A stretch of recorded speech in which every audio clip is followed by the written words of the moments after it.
السلام علیکم ورحمۃ اللہ وبرکاتہ۔ الحمد للہ وحدہ والصلاة والسلام علی من لا نبی بعدہ، اما بعد فاعوذ باللہ السمیع العلیم من الشیطان الرجیم۔ رب اشرح لی صدری ویسر لی امری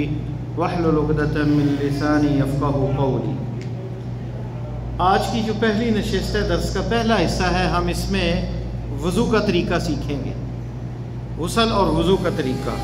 آئندہ درس میں پڑھیں گے ہم وضو کن چیزوں سے ٹوٹ جاتا ہے اور نماز کی کیا ارکان ہیں، واجبات ہیں، اس کی ڈیٹیلز اور تفصیل جو ہیں وہ پڑھیں گے۔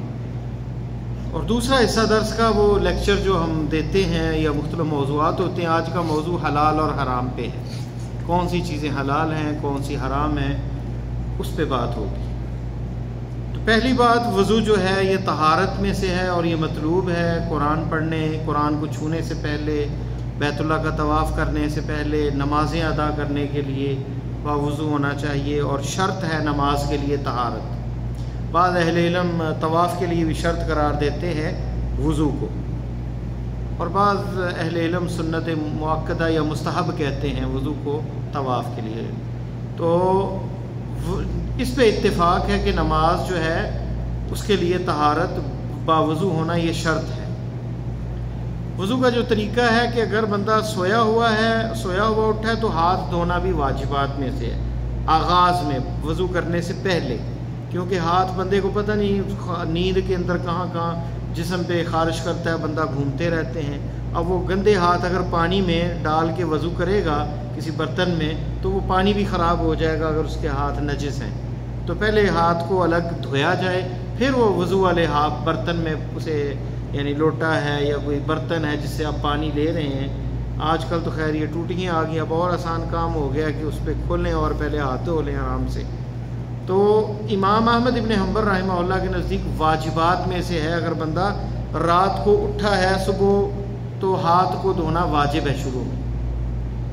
اب یہ سمجھیں کہ ہاتھ دھونا ہے، اختلاف کس میں ہے، شروع میں دھونا واجب ہے یا جب بازو دھونا اس وقت بھی ہاتھ دھلیں گے، اس وقت ہاتھ دھونے ہیں، بازو دھونا ہے ساتھ ہاتھ بھی دھونا ہے اس وقت، جب ہم نے کوہنی تک بازو کو دھونا ہے اس میں ہاتھ بھی دھونا ہے۔ تو شروع میں ہے کہ واجب کب ہے، سو کر اٹھے تو اس وقت واجب ہے، کیونکہ حدیث کے یہ لفظ ہیں کہ بندے کو پتہ نہیں کہ رات اس کے ہاتھ کہاں تھے، کہ جب تم میں سے کوئی اٹھے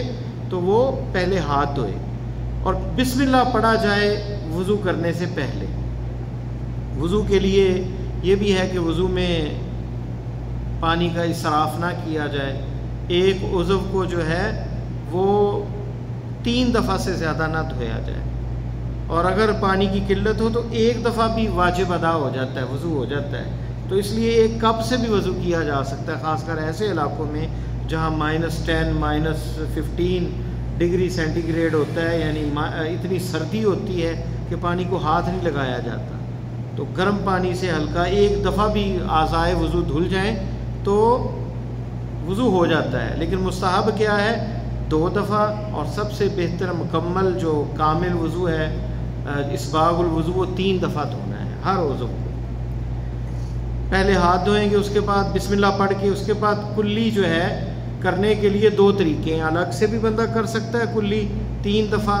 یا پھر جو ہے اکٹھا پانی لیا، منہ میں ڈالا، بچا ہوا تھوڑا سا ناک کو چڑھایا اور الٹے ہاتھ سے ناک کو جھاڑنا، اسے استنشاق کہتے ہیں اور الاستنثار کہتے ہیں۔ استنشاق پانی کو کھینچنا ناک میں، اور استنثار اس کو جھاڑنا الٹے ہاتھ سے۔ تو اس طرح صفائی ہوگی، 3 دفعہ یہ کریں گے، دونوں طریقے ثابت ہیں، الگ سے پانی لینا بھی حدیث سے ثابت ہے اور ایک ہی دفعہ لینا، دونوں، جیسے کہ عبداللہ ابن زید کی حدیث میں ہے، اس میں جو ہے دونوں کے لیے، کلی کے لیے اور ناک میں پانی کے لیے ایک ہی دفعہ جو ہے وہ لے کر دونوں میں ڈالا جائے گا، منہ میں بھی اور ناک میں بھی۔ اس کے بعد جو ہے چہرے کو دھونا ہے، چہرے کو 3 دفعہ دھونا ہے۔ داڑھی اگر گھنی ہے تو خلال کریں گے، تھوڑی ہے تو اس کو اچھی طرح پھر پانی سے دھوئیں گے، جس کے تھوڑے سے چند بال ہیں وہ پورا دھوئے گا تاکہ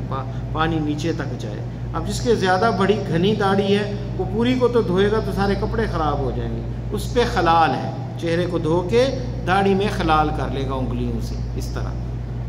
3 دفعہ چہرہ دھونا جو ہے مستحب ہے، 1 دفعہ واجب ہے۔ تو یہ ماتھے سے لے کر یہ تھوڑی تک جو ہے، اور کان کی لو جو ادھر ہے یہاں سے دوسری طرف، ایک کان سے دوسرے کان تک، یہ جو چہرہ ہے، آنکھیں بھی اس میں شامل ہیں۔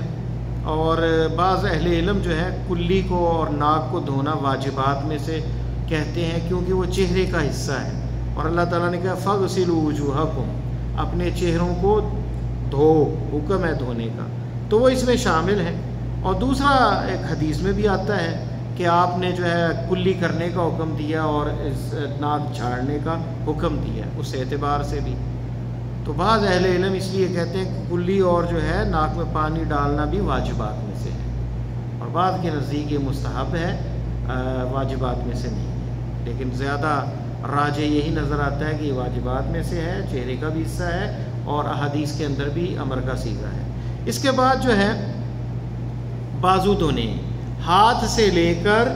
پوری کوہنی سمیت، فَاغْسِلُوا أَيْدِيَكُمْ، اپنے جو ہے وہ بازو ہاتھوں کو دھونا ہے۔ ہاتھ جو ہے اس کا اطلاق کندھے سے لے کر ہاتھ تک، اس کے اوپر ہاتھ کا استعمال ہوتا ہے، ید کا۔ لیکن آپ نے بیان جو حدیث میں آپ کی صفت ہے وضو کی، اس میں جو بیان کیا آپ نے، ہاتھ سے لے کر کوہنی تک، الی المرافق، مرافق جو ہے مغایا ہے، غائط الا کے ساتھ ہے، تو اور مغایا جو ہے وہ اگر اسی جنس سے ہو تو اس میں شامل ہوتا ہے وہ، یعنی کوہنی بھی ہاتھ کا حصہ ہے، اس لیے یہ شامل ہے۔ روزے کے اندر اتم الصیام الی اللیل، تو رات جب شروع ہوتی ہے اسی وقت افطار کر لیا جاتا ہے، تو رات کو داخل نہیں کیا گیا وہاں، اتم الصیام الی اللیل، رات تک، تو رات داخل نہیں ہے روزے کے لیے، یعنی انتظار کرنا افطاری میں، جیسے بعض اہل تشیع جو ہیں وہ رات تک جو ہے جب اندھیرا چھا جائے اس وقت افطار کرتے ہیں، بلکہ مغرب کی اذان جب سورج غروب ڈھل جائے اس وقت تک جو ہے، یعنی دن کا خاتمہ ہو جائے تو روزہ افطار ہو جاتا ہے، کیونکہ وہاں غائط الگ ہے، یعنی لیل اور نہار میں فرق ہے۔ لیکن یہاں ید جو ہے، مرفق جو ہے، یہ ید کے اندر شامل ہے، لہٰذا یہ داخل ہے اس کے اندر، اسے بھی دھونا جائے پڑے گا۔ کوہنی کو بھی دھونا ہے، جو کوہنی نہیں دھوتا اس کا جو ہے وضو نہیں ہوگا۔ اسی طرح پھر اس کے بعد مسح ہے، مسح کے لیے پانی ہم لیں گے ہاتھ میں اور اس کو سامنے سے لے کے جائیں گے ایسے پیچھے، اور پیچھے سے آگے لے آئیں گے۔ یہ 2 انگلیاں جو ہیں شہادت کی اور یہ انگوٹھا جو ہے، انگلی کو اپنے کان کے اندر گھمائیں گے اور یہ انگوٹھا جو ہے پیچھے سے کان کے بیک سائڈ سے اس کو آگے کو لے آئیں گے، یہ ہے مسح۔ گردن کا مسح جو اس طرح الٹے ہاتھ سے کرتے ہیں، یہ صحیح حدیث میں وارد نہیں، وہ ضعیف ہے حدیث۔ گردن کے مسح والی حدیث صحیح صحت کے اعتبار سے نبی صلی اللہ علیہ وسلم سے ثابت نہیں ہے۔ اس کے بعد جو ہے پاؤں دھوئے جائیں گے، پاؤں جو ہے وہ بھی، یہ تمام اعضاء 3 دفعہ دھونا مستحب ہے اور 1 دفعہ دھونا واجب ہے۔ پاؤں دھوئیں گے اور اپنی انگلی سے خلال کریں گے، یہ انگلیوں میں بھی، اور اگر انگوٹھی وغیرہ اس کو بھی ہلا لیں تاکہ پانی پہنچ جائے، اور پاؤں کی انگلیوں کے درمیان بھی خلال کریں گے، کوئی جگہ خشک نہ ہو، اور ایڑی جو ہے خاص کر اس کا بھی خیال رہے، کوئی جگہ خشک نہ رہے۔ آپ نے کچھ کو دیکھا، کچھ لوگوں کو وضو کیا ان کی ایڑیاں خشک تھیں، تو ابو داؤد کی روایت ہے، حدیث ہے، آپ نے فرمایا ویل للاعقاب من النار،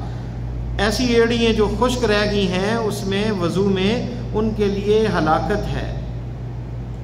ان کے لیے آگ ہے۔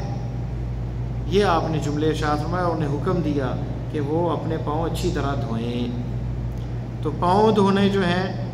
ترتیب اس میں واجب ہے، اور باری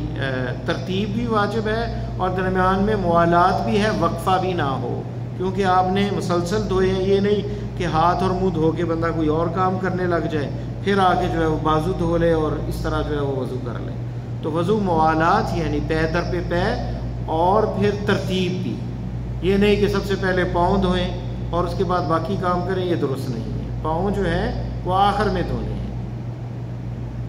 کیوں اس طرح ہے؟ کیونکہ آپ نے یہ طریقہ بتایا ہے۔ تو باقی عبادات بھی ایسے ہی ہیں، جو مخالفت کرے گا وہ اللہ کے ہاں قبول نہیں ہوگی۔ تو یہ ہے مختصر وضو کا طریقہ۔ اور وضو کے اندر جو ہے نیت جو ہے وہ کرے بندہ طہارت کی، کہ اس نے نماز پڑھنی ہے یا قرآن پڑھنا ہے، طہارت کی نیت بھی ضروری ہے، کیونکہ حدیث میں آتا ہے انما الاعمال بالنیات، امروں کا دار و مدار نیتوں پر ہے، اور وضو بھی عبادت ہے کیونکہ عبادت سے اللہ کا قرب حاصل ہوتا ہے، گناہ دور ہوتے ہیں، اور حدیث میں آتا ہے کہ بندہ جب وضو کرتا ہے اس کے ہاتھ جب دھلتے ہیں تو ہاتھ کے گناہ اتر جاتے ہیں، معاف ہو جاتے ہیں، چہرہ دھوتا ہے تو چہرے کے جو ہے وہ گناہ معاف ہو جاتے ہیں، حتیٰ کہ آخری قطرہ اس کا وضو کا پانی کا گرتا ہے تو اس کے ساتھ بھی اس کے گناہ جھڑتے ہیں، اترتے ہیں، معاف ہوتے ہیں۔ تو اگر گناہ معاف ہوتے ہیں وضو کے ساتھ اور اللہ تعالیٰ کا قرب بھی حاصل ہوتا ہے تو پھر کیا ہے؟ یہ عبادت ہے، وضو کرنا بھی عبادت ہے۔ اور آپ نے یہ بھی فرمایا کہ وضو کی حفاظت جو ہے مومن ہی کرتا ہے۔ تو یہ تھا ہمارا آج کا